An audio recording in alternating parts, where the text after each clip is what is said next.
What's going on, guys? It's Nick here, back with another video. It's Monday, it's new time. It's time for the Mock Draft Monday. We are going back to full PPR this week, and we're going to do 3 wide receiver. Very, very common format now, becoming a lot more popular.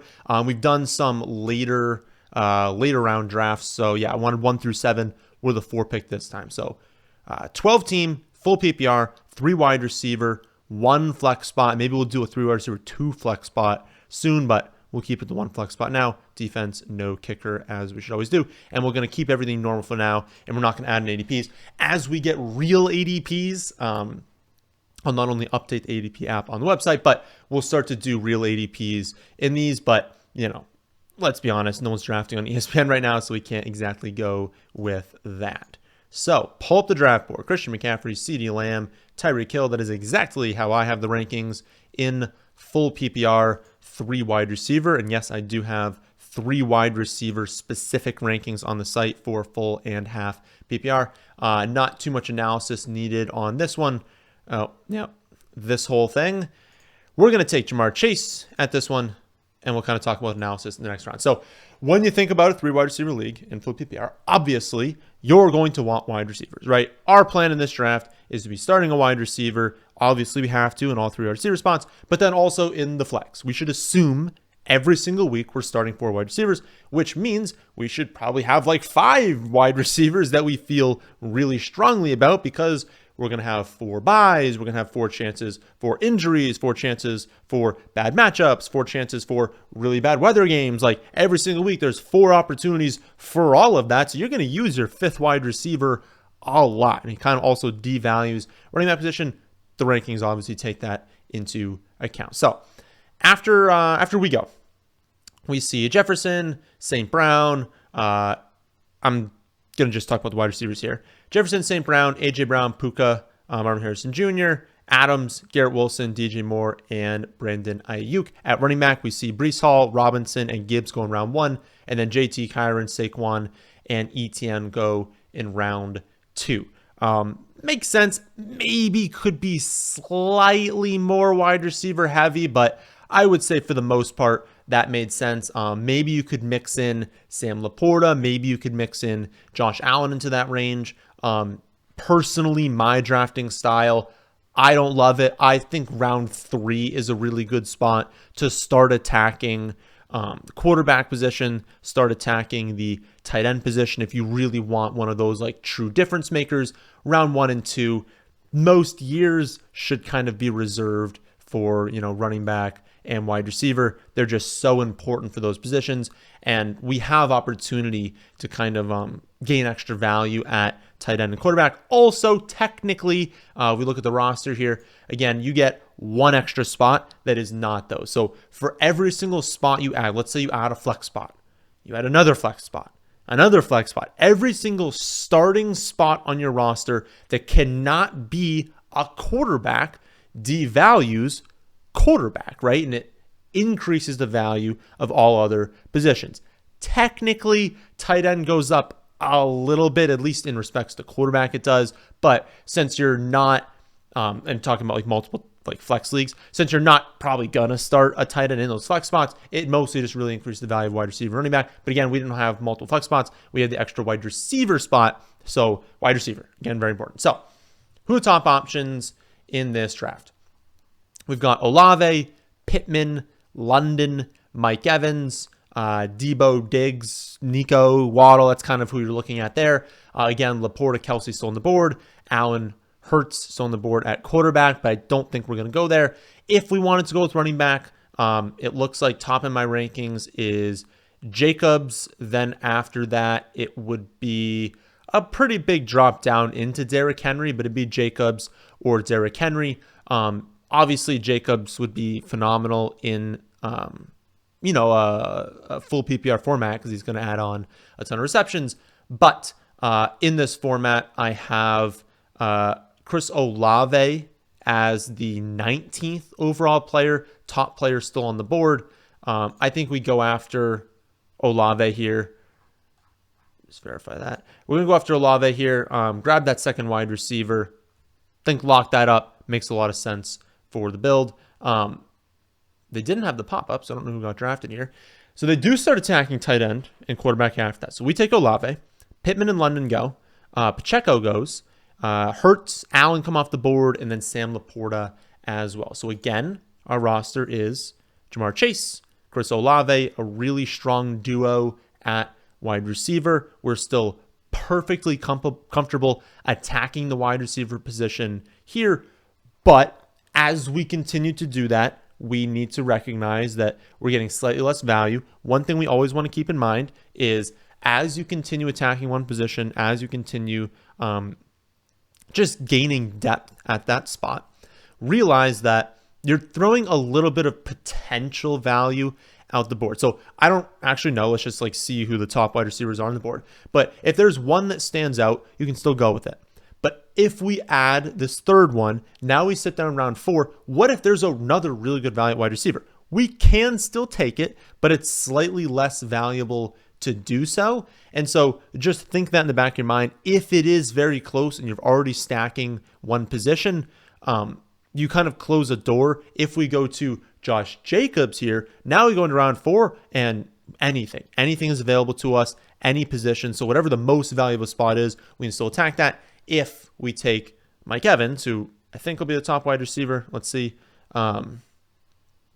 maybe not. Diggs is actually the top wide receiver. But Diggs, okay, this is a good point here. Diggs, I have 23rd. Jacobs, I have 26th. So if you strictly go on the rankings, you'll take Diggs here. I think most people, though, can recognize if we take Jacobs, we're just reducing risk a little bit in that what if we hate running back in 4, hate running back in 5, hate running back in 6? Well, if we have Jacobs, it's okay to kind of like, push that to the side and be like, well, we have our one. We can definitely still go there. So we will take Jacobs at this pick. I think that balances out our team pretty nicely. And again, Evans in full PPR would have not been the top wide receiver on the board. So we take Jacobs. Only 2 running backs go. Rashad White and Joe Mixon. And that was the long term. So that was, I don't know how many picks. 1, 2, 3, 4, 5, 6, 7, 8. That was 16 picks went by. Only 2 running backs. Kelsey and McBride go at tight end. Lamar and Mahomes go at quarterback. And then a ton of wide receivers go off the board. Keenan Allen, Metcalf, Diggs, Evans, Kupp, Collins, Devonta Smith, Debo, Rashee Rice, who that's too early. Small, short take on Rashee Rice. Don't be drafting him this early. On Underdog, he is falling a lot, but I'm just going to maintain behind ADP on Rashee Rice. He could legitimately miss half the season with suspension. Like, it's not worth going there until we know. It's not going to be a full year. That would be very unlikely, but it could legitimately be half a season. And if that comes out, he's going to fall in further. But obviously, round 4, don't do that. I would say if you're in a redraft league, if you wanted to start going there in like that 9-10 range, especially in this format, full PPR 3 wide receiver, that's totally fine. Like when you get that late, because you don't have to start him. Like my starting wide receivers will already be filled by that point. So if he's suspended, who cares? He was on my bench anyways. So that's the range I'd be okay drafting him is. I don't need this pick for the first month of the season, or first half of the season, but know that it legitimately could be that. So Rashee Rice and then Jalen Waddle after that. So quarterback, Stroud, I have Stroud just a little bit ahead of Anthony Richardson, but both those guys are very high upside. There's a lot of people who think Anthony Richardson could be like the number 1 quarterback this season. If you're in that camp, totally fine taking him over CJ Stroud. I would just recognize if the platform you're drafting on, if the ADPs are very different, wait. Like don't be like, oh, I'm going to draft Richardson here if I think I can get up the next pick. Like I could probably get pull up the draft board. Both of these 2 teams, as long as the computer drafts normal, 2 of these teams have already drafted quarterbacks. So for me to take Richardson here, there's only one team that could potentially take him, and it's more likely to take Stroud first. Like I just wouldn't end up drafting that. I'd wait till round 5 for sure. So we're not going to go there. You could definitely go with Mark Andrews or Dalton Kincaid at this spot. I do have Kincaid now. I moved him over Mark Andrews in the full PPR rankings. I have him at 45. We're drafting at 45, so perfectly even on value there. Wide receivers, it doesn't look like anyone's really standing out. Like Amari Cooper's totally fine. Malik Neighbors, Zay Flowers, Christian Kirk, T. Higgins, Tank Dell. I would say, though, it's probably in our best interest, since all of those are very, very similar. Wait, don't take any of them. Maybe grab a running back here. And then when we get into the next round, since all those wide receivers were basically the same for us, I actually have, they're saying take Amari Cooper, the suggestion up here. I have Zay Flowers first on that list.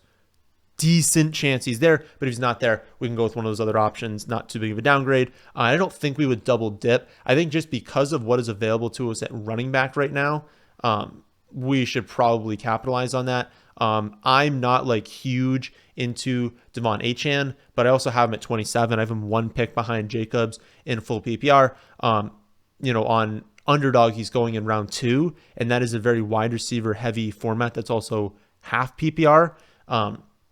Little bump down doing 3 wide receiver, but not a 2-round bump down. So I don't like his value in round 2. I'm perfectly comfortable in like the late 4th round taking Devon Achane, and he is slightly ahead of Derrick Henry just because of the full PPR format, just because of format there. Okay, so we take him.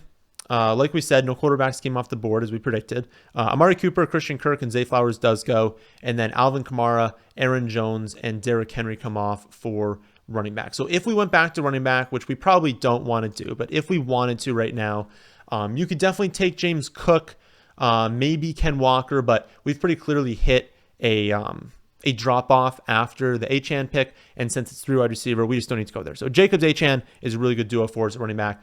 We'll stay there. Stroud and Anthony Richardson are definitely options here. I have Stroud at 33. It looks like Richardson at 48. So either one of those two would be fine. So we could definitely go with Stroud here. Again, Andrews Kincaid. I said I had Andrews at 45 last time. So he's an option, but Stroud probably grades out a little bit better. But then we could go with another wide receiver. Again, it's a 3 wide receiver format. We want to start 4 every week. We want to be loaded at that position. Tank Dell is my number 1 now that Zay Flowers is off the board. But I have him at basically where he should be going is right now. So that is our big decision, in my opinion, is take Tank Dell. Or can you just not start people? Oh, there you go. Tank Dell or CJ Stroud. So let's think about this from what will be available at our next pick. We have 16 picks that'll go by before our next one. Unlikely that Stroud and Richardson are still on the board. Certainly possible that one of them is, but it's unlikely. So we'd probably be looking at Burrow, Dak, Kyler, that sort of range. If we look at wide receiver, it is likely that a lot will come off the board. We will probably be looking at I would say this Addison, Hopkins, Deontay range. So pick one. Let's say Deontay. It's full PPR. Deontay's a cheat code in full PPR. Deontay Johnson and CJ Stroud. We'd rather prefer that duo, or we'd rather take Tank Dell. Maybe Stroud or Richardson still there, but if not, it would be Tank Dell and Joe Burrow. Comment section. What duo would you take there? Me personally, I'm more of a risky person when it comes to quarterback. So even though Stroud's a good, a really, really good value at this spot, my take would be, you know what? Let's risk it. Maybe we could get Anthony Richardson in the next round if people don't want to attack the quarterback position. And obviously, we'd prefer Tank Dell and Richardson as opposed to taking Stroud, who's just ranked 1 quarterback higher, but then potentially going way down at wide receiver. So I think I want to chance it and take Tank Dell here and then just see, because also we don't need to take quarterback in the next round. Maybe we end up with, Tank and Deontay, and then we can kind of take quarterback after that. I think there's just a lot of possibilities here, whereas Tank Dell's not going to be available at our next pick. And for those asking about neighbors, because that's coming up in my mind, I do. So I was wondering that as I was talking. I do have Malik Neighbors ranked ahead of Tank Dell. So interesting here. Maybe that changes things just a little bit. No, I don't think it does. I think we just take Neighbors. Because I was thinking it's another wide receiver, but it's 16 picks. It's 16 picks. There's going to be, 8, 9 wide receivers that come off the board. We are probably going to be looking at that Deontay spot. Yeah, I think I take Neighbors. Hope that Stroud is there, but if not, it is okay. So we will grab him and they're not there. As they probably shouldn't be there. Ooh, we just missed on Dak too. Okay, so it is 4 picks go by. So the 4 picks after us is James Cook, Ken Walker, Tank Dell, and Tony Pollard. Then Stroud and Richardson come off the board. Then we've got Higgins, James Conner, Mark Andrews, Swift, Kincaid, Zamir going real early in a full PPR format, but don't hate it. Eckler probably going too early there. Pickens, Stevenson, and Dak Prescott. So again, our roster. We've got our 3 wide receivers. Jamar Chase, Chris Olave, Malik Neighbors. We've got 2 running backs, Josh Jacobs and Devon Achane. We could definitely go with Joe Burrow at this spot, but again, we can afford to be a little bit risky at quarterback because 2 of the teams that are drafting after us, 2 of the 3, already have quarterbacks, so it's a little bit less likely there. So we can risk it on Burrow and try to get him at the next spot. Running back is fine. I mean, I would say Montgomery, Warren, Najee, Chubb, all viable at this spot. I don't think we need to go there. Decent wide receivers still available. And I think, again, given the format, we should go with wide receiver. We're at pick 69. I have Terry McLaurin ranked at 61, right at the same spot as Joe Burrow. So I do have Joe Burrow a little bit higher. Joe Burrow probably as the top wide receiver on the board. But I think, again, it's worth it for us to take McLaurin here, grab another really high upside wide receiver, then hope that Burrow's there at the next spot because it's much more likely that McLaurin would be drafted. So we'll go over to the rankings. We will draft McLaurin. And Burrow does come off the board, unfortunately, but that's okay. The pick before us, of course. So it goes Montgomery, Chris Godwin, Calvin Ridley, Evan Ingram, Jalen Warren, and then Joe Burrow ahead. But, okay, now at least we know if it gets to our next pick, because I don't think we're going to probably take quarterback at this spot. If we come into 8, now it is very unlikely the quarterback is taken. So now we know, with decent certainty that we can kind of survive that turn. But it would be Kyler Murray, who realistically I have ranked literally right next to Burrow. I mean, the total gap is 2.3 points. So that's a, 10-yard pass and a couple yard scramble. Like, it's not over an entire season. So they're basically the same pick. And I do not have a tier break, though. So this is a tier break from 2 to 3 with Kyler and Jordan Love. I have Kyler and Jordan Love like right next to each other. Then I have the tier break into these guys like Purdy, Tua, and Caleb Williams. So because of that, and because we kind of just missed out, and because we can kind of take advantage of a lot of these teams are not going to draft, a quarterback coming up here, I don't think we go quarterback. So I'm going to say no to that. Tight end. Probably going to say no to that as well. Pitts is definitely a good value here. I've met 10 spots of value. But I also like David Njoku. Kittle falls a lot. I don't like Kittle, but he falls a lot. He'd have to fall a decent amount more for me to get him. But he's kind of sitting there as like a barrier, hoping, that a team is waiting and then they'll draft Kittle and we can kind of get Njoku and Pitts later, who I have ranked higher. But I don't think I want to go with tight end at the spot. If we go to running back, we still have some of those options. But again, this format, I don't think that's the move. I think we just go with our top-ranked wide receiver, who I believe is Jaden Reed. I have Jaden Reed at 67. We're at 76 right now, so that's good value. Deontay, I still have at 73. So Deontay's a good value right now, but not the top-ranked. I actually have... Oh, Calvin Ridley went. I was going to say I have Calvin Ridley a little bit higher. Xavier Worthy a little bit higher. Is it Dunze still? Dunze still on the board. I have a Dunze higher. So I think we could go with Jaden Reed at this pick.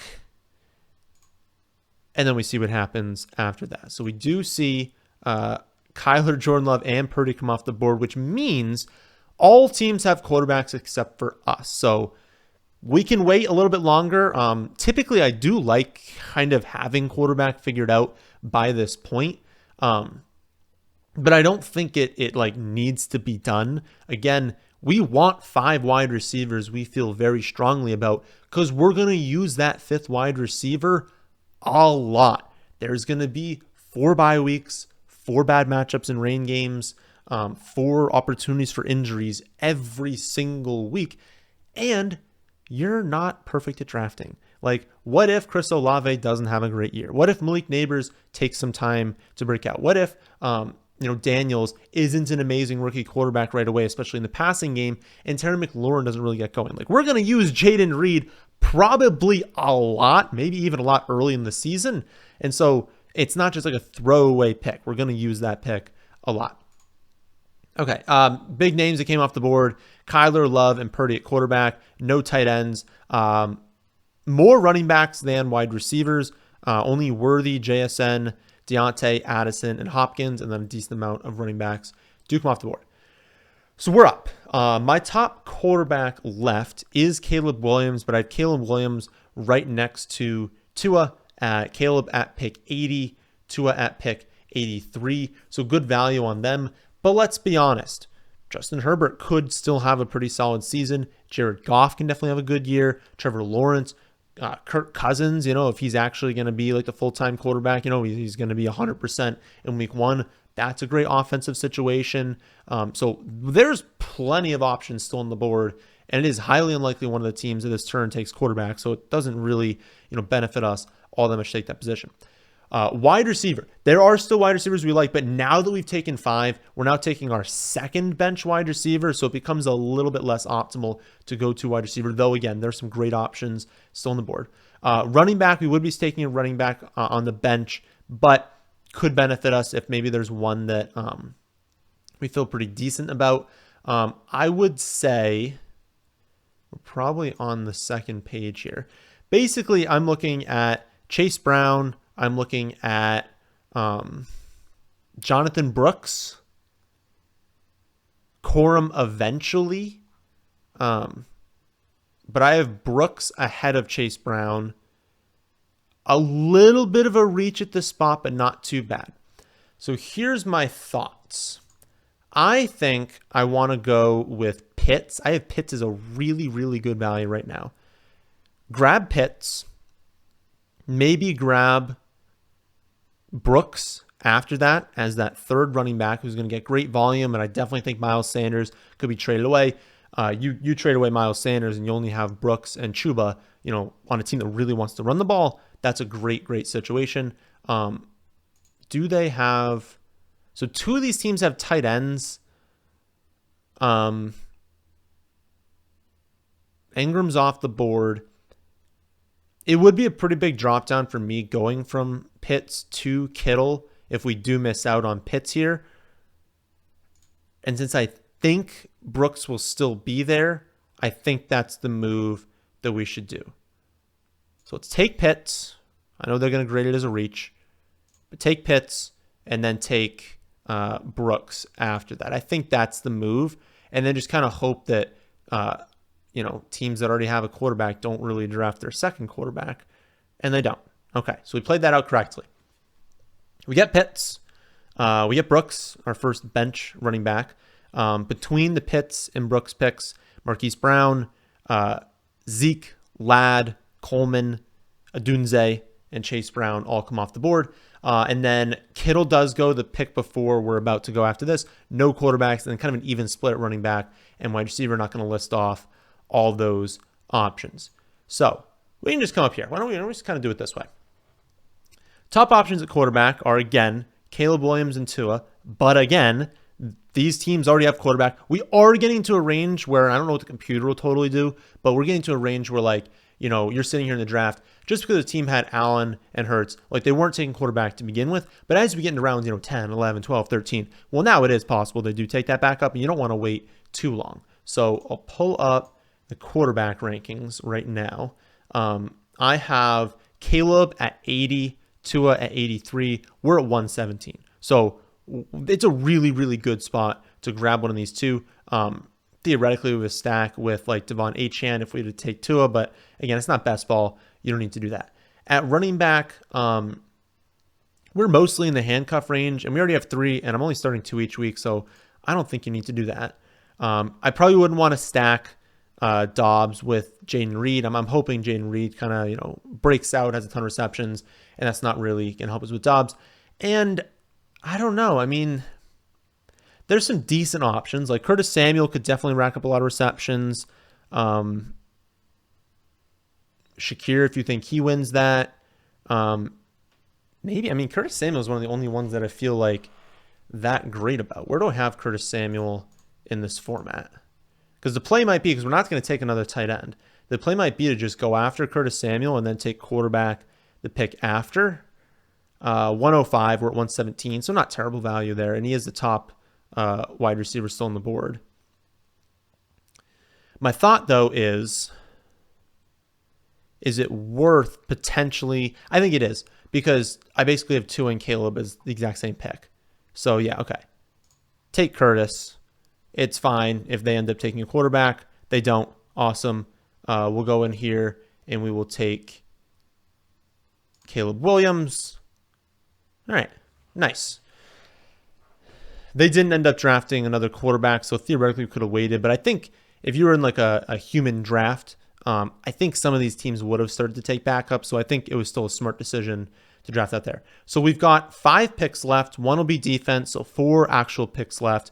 It is total. So, and the whole double dipping quarterback, the math actually works out to where if you don't take a quarterback in the top, I believe it's 9 or 10. I can't remember which one. We didn't for either.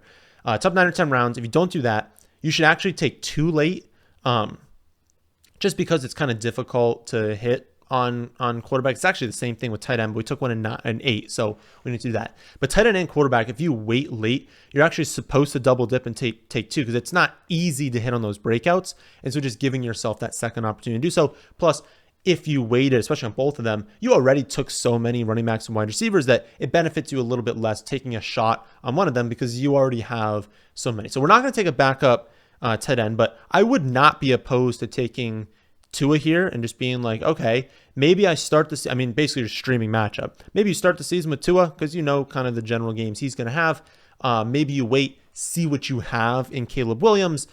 If Caleb Williams goes out there and is just incredible, is just hitting all of his amazing targets, now you're like, okay, maybe you can either trade if there's an injury, maybe you can continue streaming matchups, and maybe you go back to using Caleb Williams first. Plus, I have the projections off by like 1 or 2 points, so it's pretty even there. But so that wouldn't be a bad option, taking the backup quarterback. Running back. Marshawn Lloyd, my model loves Marshawn Lloyd. It projects him as DeAndre Swift in the NFL. They've talked pretty positively about him. I also would not be surprised if A.J. Dillon was traded. So A.J. Dillon, another player that could go to a team like the Chargers. So honestly, drafting him wouldn't be bad if you wanted to bet on that happening. But I think Lloyd, in that sort of Aaron Jones style role, could be very productive on this team. Damian Pierce, another player I think can be traded. So there's definitely like potential here. And you would really just go with what you think. Like basically, do you want to draft Dillon or Pierce in the off chance they get traded? Do you want to draft Jalen Wright in case there's an injury? Like maybe I can handcuff Achane with Jalen Wright. That way, if Achane does get hurt, I just slot in Jalen Wright there, and I'm probably getting running back 2 production from Jalen Wright. So you're basically saying, okay, Achane's probably going to be a running back 1 while healthy. Then you just slide him in at running back 2 if it's Jalen Wright there, or maybe like a low end one, because he's never going to get a ton of touches. I think I talked about him in the Saturday video. Like the touches are capped. I mean, he's just not going to get that many. But obviously very explosive, very good in full PPR formats. Okay, so that was a lot. What is my gut saying? My gut is telling me the right handcuff is probably just worth taking. Secure that spot.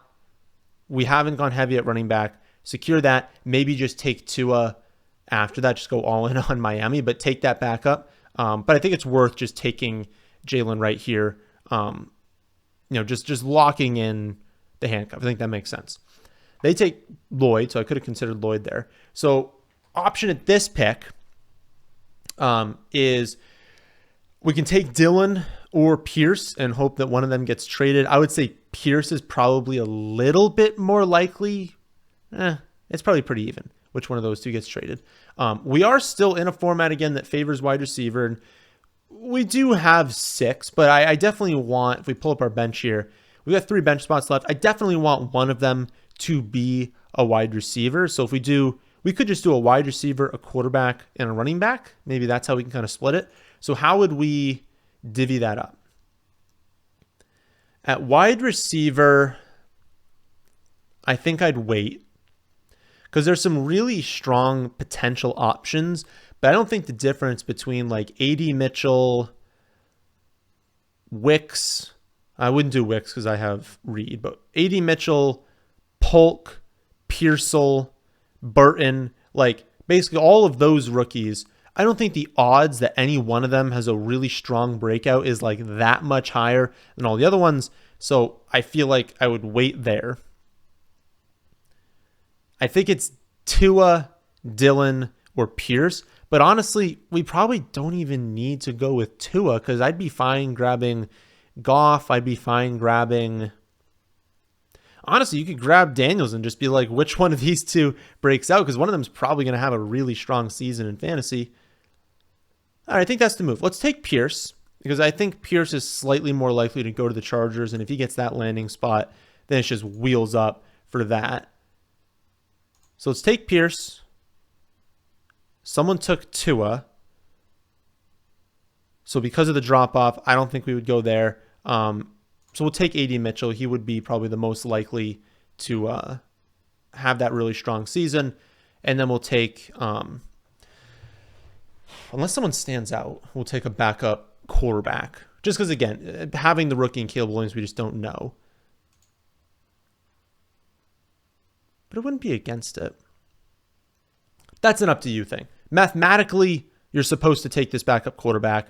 But if you feel strongly, I feel pretty good about Caleb Williams. Like if you're throwing to Odunze, DJ Moore, Keenan Allen, Cole Kmet, DeAndre Swift, like you don't have to be that good to have a really strong season in fantasy. So, you know what? Maybe if this was my league, honestly, I probably wouldn't take the backup. I would be like, you know what? Screw the math. Like it's fine. Like I'll just try and take a shot at a position player here. So how many we have at running back? Jacobs, Achane, Brooks, Wright, and Pierce. We have 5 running backs, and we're only going to start 2 every week.